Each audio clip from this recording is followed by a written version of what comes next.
अब एक बात सावधानी से सुनिएगा।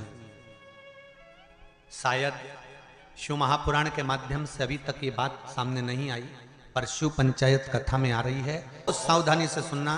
एक प्रश्न हमारे भीतर खड़ा होता है, जब हम सूर्य नारायण भगवान को अर्घ देते हैं, जल चढ़ाते हैं, तो वो जल पृथ्वी पर जब गिरता है तो उसके छींटे हमारे शरीर पर लगते हैं। क्या वो ठीक है? क्या वो श्रेष्ठ है?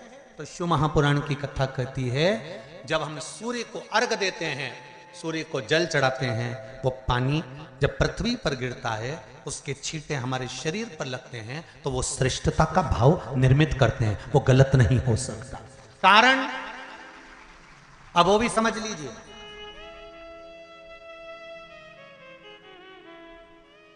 अब सूर्य नारायण भगवान को आप जल चढ़ा रहे हो तो छींटे नहीं लगे, उसके लिए क्या स्टूल पे चढ़ के चढ़ाओगे कि कुर्सी पे चढ़ के चढ़ाओगे? अरे बोलो तो सही। अब कई लोगों के दिमाग में यह बात भरा गई कि हम भगवान को जल चढ़ाते हैं, वो हमारे शरीर में छींटे लगते हैं, जमीन पे से पानी गिरता है, वो हमारे शरीर को छींटे लगते हैं, भगवान को अच्छा नहीं लगता होगा। कौन ने कहा? पहले तो उसको पकड़ के ला। मेरे राम जी महाराज, मेरे भगवान कृष्ण, बड़े बड़े संत, साधु, सन्यासी, तपस्वी, साधक, उपासक जितने भी हुए, जिन्होंने सूर्य की आराधना करी, इन्होंने टेबल पे चढ़कर या कुर्सी पे चढ़कर जल नहीं चढ़ाया। इन्होंने पृथ्वी पर खड़े होकर ही, क्योंकि पृथ्वी तत्व के देव हैं शिव। जब हम मृत्यु लोक पर खड़े होकर, पृथ्वी पर खड़े होकर भगवान शंकर का भाग पृथ्वी तत्व को धारण कर कर जल को हाथ में लेकर जब समर्पित करते हैं, और जो जल नीचे गिरता है वो शरीर पर अगर लगता है तो हमको उसका आशीर्वाद ही प्राप्त होता है, दोष नहीं लगता। पर लोगों ने इसको विपरीत कर दिया। कि कौन ने विपरीत करा? कई लोगों ने इसको विपरीत कर दिया। कौन ने विपरीत करा? तो जो दूसरे धर्म के लोग होते हैं, जिनको हिंदू धर्म से नफरत होती है और जो हिंदू धर्म की पूजन, सेवा, अर्चना को समाप्त करना चाहते हैं, वो धीरे धीरे धीरे धीरे कहने लगे कि सूर्य को जल चढ़ाओगे तो शरीर में लगेगा, शरीर में लगेगा तो दोष लगेगा। इसको कह कहकर घर घर में सूर्य को जल चढ़ाना लोगों ने बंद कर दिया कि आप जल चढ़ाएंगे तो दोष लगेगा, शरीर पे छींटा लगेगा, शरीर को ऐसा लगेगा। ये दोष नहीं है। कितनी सुंदर बात है महाराज। सूर्य नारायण भगवान को जब जल चढ़ाया जाता है, हाथ सिर से 8 इंच की दूरी पर होना चाहिए। जम के बोलिए, सिर से कितना ऊंचा होना चाहिए? 8 इंच ऊपर अपना हाथ होना चाहिए मस्तक से सूर्य को जल चढ़ाते समय।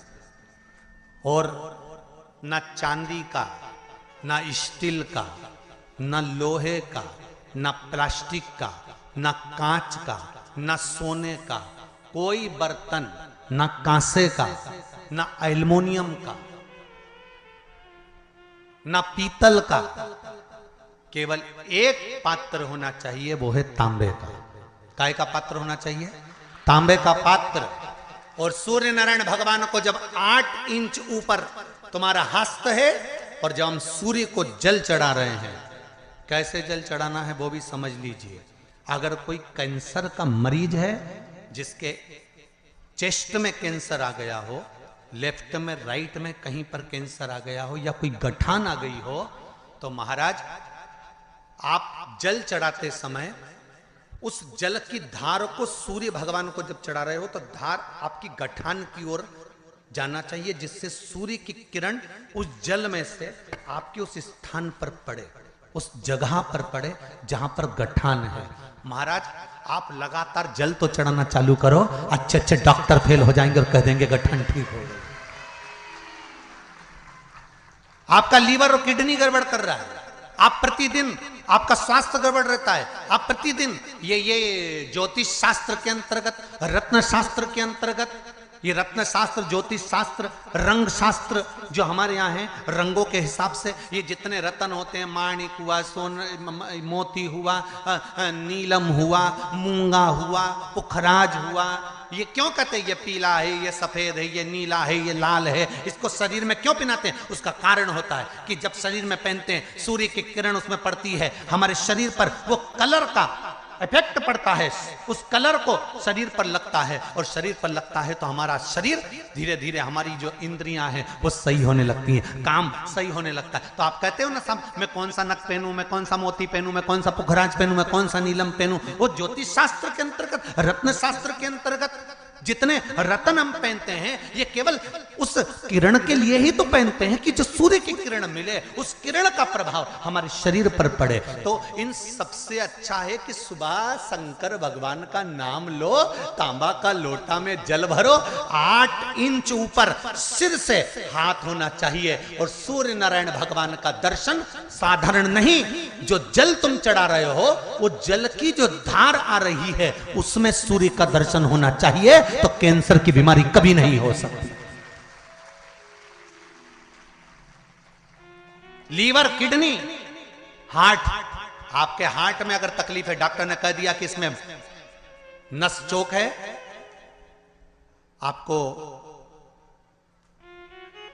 कहीं ना कहीं छल्ला डलेगा, आपको कह दिया इसमें कुछ ना कुछ प्रॉब्लम आ रही है, आप सूर्य को अर्घ देना चालू कर दो, सूर्य को जल चढ़ाना चालू कर दीजिए। आप सूर्य को जल चढ़ाओ, वो जल की जो तरंग आ रही है, वो जल जो निकल कर जा रहा है, उसकी जो किरण आपके हृदय पर, आपकी छाती पर पड़ रही है, नाड़ियों में पड़ रही है, नसों में पड़ रही है, उसका बल देखो तो शरीर 1 महीना लगातार चढ़ाओ तो 15 दिन 20 दिन कर तो देखो। क्यों राम जी महाराज जल चढ़ाते थे, क्यों भगवान कृष्ण जल चढ़ाते थे सूर्य को, क्यों दशरथ जी महाराज जल चढ़ाते थे, क्यों कश्यप ऋषि जल चढ़ाते थे सूर्य को, सारे 33 कोटि देवता, सारे ऋषिवर, साधु संत सन्यासी तपस्वी साधक उपासक सब भगवान सूर्य को अर्घ दिया करते थे। क्यों देते थे, किस लिए? सूर्य नारायण भगवान को जल चढ़ाते समय आपके पंजों की एड़ी ऊंची नहीं होना चाहिए, ध्यान दीजिएगा। आपका पंजा पांव का पूरा की पूरा जमा होना चाहिए भूमि पर।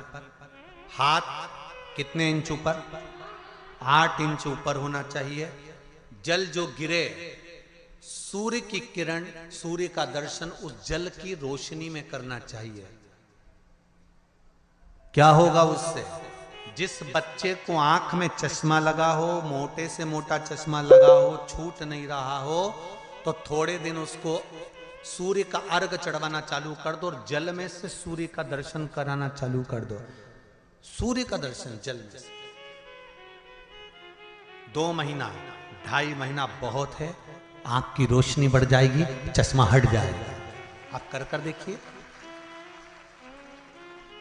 अब एक प्रश्न और खड़ा होता है सूर्य को अर्घ देने का। गुरुजी, पंचदेव पंचायत में सूर्य नारायण भगवान शंकर की पंचायत में हैं। सूर्य नारायण को हम फ्लैट में रहते हैं, हम फ्लैट के अंदर रहते हैं, तो हम फ्लैट में रहते हैं, हमारे यहाँ अगर छज्जा नहीं है, हमारे यहाँ जगह नहीं है, तो हम सूर्य को अर्घ कैसे दें? तो महाराज खिड़की तो होगी, अगर घर में फ्लैट में पानी ढुलेगा और आप लोग नहीं समेट सकते तो एक बाल्टी रख लो, एक पात्र रख लो, पर सूर्य नारायण भगवान को अर्घ देकर रोशनी शरीर पर पड़ना चाहिए। जिंदगी में कभी कोई बड़ी बीमारी नहीं आ सकती। कितने लोग देते हैं सूर्य को अर्घ? जरा हाथ उठाओ। बहुत बढ़िया, बहुत जोरदार। पुरुष लोग भी देते हैं ना, चाहे बच्चे से बच्चा, बच्चों के हाथ में भी 1 लोटा पानी पकड़ाओ। घर में छोटे बच्चे हो ना, उनको तांबे का लोटा दो, पानी दो, जा बाहर खड़े हो जा, 1 लोटा पानी चढ़ा के। पहले दिन आप स्वयं बच्चे के साथ बाहर खड़ी हो, ओटले पर, घर के बाहर खड़ी हो, छत पे खड़ी हो या घर के बाहर खड़ी हो, और बच्चे से कह लो चढ़ाओ बेटा, देखो ऐसा हाथ 8 इंच ऊपर करिए, तांबे का लोटा लेकर पानी धीरे धीरे डोलना है। जैसे वो स्लो मोशन के सीन नहीं होते नाटक में, ये एकदम धीरे धीरे, बस नहीं तो मालूम पड़े छोरा छोरी एक साथ उंडेल के अंदर नहीं। जल चढ़ाते समय उस पानी में से सूर्य की किरण पड़ना चाहिए, सूर्य की किरण। एक बात और कहना चाहूंगा, अगर आप लोग स्वीकार करेंगे तो, अगर कहीं आपको लगता हो कि बच्चा पढ़ने में कमजोर है, विद्या में कमजोर है, रिजल्ट अच्छा नहीं आ रहा, पढ़ने में कमजोर है, वो पढ़े अपनी जगह पढ़े, वो कार्य करे अपनी जगह करे, मेहनत करे अपनी जगह करे। बच्चों को कह दो कि कुछ समय के लिए सूर्य को अर्घ देना चालू कर। सूर्य की किरण जहां पर ब्राह्मण या हिंदू धर्म का व्यक्ति मस्तक पर तिलक लगाता है, भुकुटियों के बीच में उस सूर्य की किरण इस भुकुटी के बीच पड़ना चाहिए, परंतु पानी कम से कम ना करते हुए स्लो मोशन में धीरे धीरे गिरना चाहिए, एकदम धीरे धीरे। तो यहां एक रेखा सूर्य की किरण से पड़ती है। सूर्य नारायण भगवान को स्टील के लोटे से या चांदी के लोटे से या पीतल के लोटे से या प्लास्टिक के लोटे से या कांच के बर्तन से जल चढ़ाने से आयु छिन्न होती है। क्या समाप्त होती है? आयु। और सूर्य नारायण भगवान को अगर तांबे के लोटे से जल दिया जाता है तो आयु की वृद्धि होती है, और दिन भर में अगर कोई काम अटकने वाला है तो वो काम का रास्ता खुल जाता है और शरीर की बीमारी समाप्त हो जाती है। शरीर की बीमारी समाप्त हो जाती है। एक नियम बना लो कि हमारे शरीर को, क्योंकि दिन भर हम दुकान पे बैठे रहते हैं, नौकरी में लगे रहते हैं, सर्विस में लगे रहते हैं, अगर मुंबई, पूना, चेन्नई, मद्रास आदि का अधिक बड़ी बड़ी सिटियों में लोग रहते हैं तो उनको ऑफिस जाना पड़ता है, सवेरे से जल्दी उठते हैं, काम करते हैं, दिन भर ऑफिस में लगे रहते हैं। व्यापार करने वाला व्यक्ति व्यापार करता रहता है, नौकरी करने वाला व्यक्ति नौकरी करता रहता है, धंधा करने वाला व्यक्ति धंधा करता रहता है, ठेला चलाने वाला, गाड़ी चलाने वाला गाड़ी चलाता रहता है। घर की माताओं को एक नियम चालू कर देना चाहिए। क्या नियम? क्योंकि जान है तो जहान है। बोलो सही है कि गलत है? शरीर में रोग आ गया, बीमारी आ गई, और तुमने 5 लाख रुपए महीना भी कमाया, मान लो, एक सरल भाषा में समझ लो, 5 लाख रुपए महीना तुम कमा रहे हो, 4 लाख रुपए महीना तुम कमा रहे हो, और शरीर में बीमारी आ गई। अब वो 5 लाख रुपए तुम्हारे कमाए हुए किसी काम के हैं क्या? हॉस्पिटल में जाओगे, दवाई में, गोली में, जांचों में वो समाप्त होते चले जाएगा। तुमने कमाया किसके लिए था? अपने बच्चों के लिए। मेहनत किसके लिए करी? अपने बच्चों के लिए। परिश्रम किसके लिए करा? आगे बढ़ने के लिए।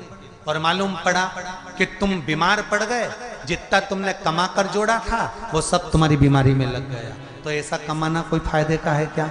कमाओ, दिल से कमाओ, जितनी तुम्हारी कैपेसिटी है उससे दुगना कमाओ, पर उसके साथ एक काम चालू करो कि तुम अंतिम क्षण तक, जब मौत तुम्हारे दरवाजे पर आए, तुम्हारी उम्र जब पूरी हो, तब तक भी तुम बीमार नहीं पड़ो।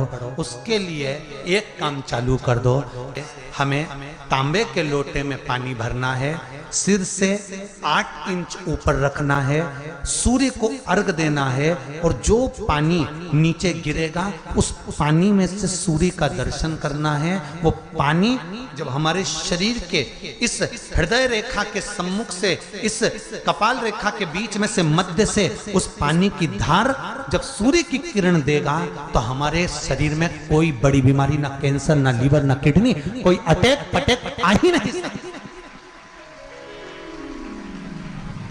मेरा बच्चों से भी निवेदन है कि आप अपने पापा से कहो, आप अपनी मम्मी से कहो, और बड़ों से निवेदन है वो अपने बच्चों से कहो।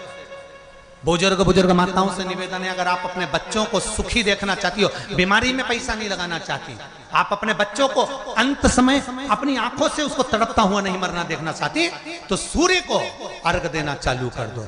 क्योंकि सूर्य की किरण जल के साथ जब इस शरीर पर पड़ती है तो शरीर में कोई बीमारी टिक ही नहीं सकती। ये श्रीमद् शिव महापुराण की कथा कह रही है। ये ज्योतिष शास्त्र कहता है, रंग शास्त्र कहता है।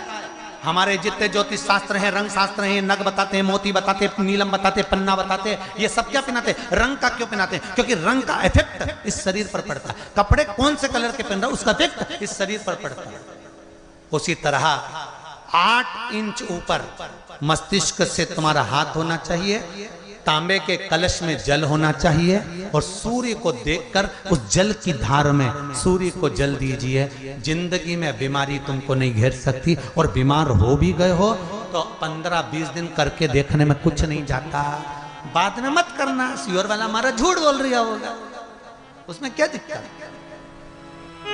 कह रहे हैं, क्यों बोल रहे हैं इतने? उसका एक कारण है, आज के समय में लोग 80 साल और 90 साल के होकर नहीं जा रहे भाई।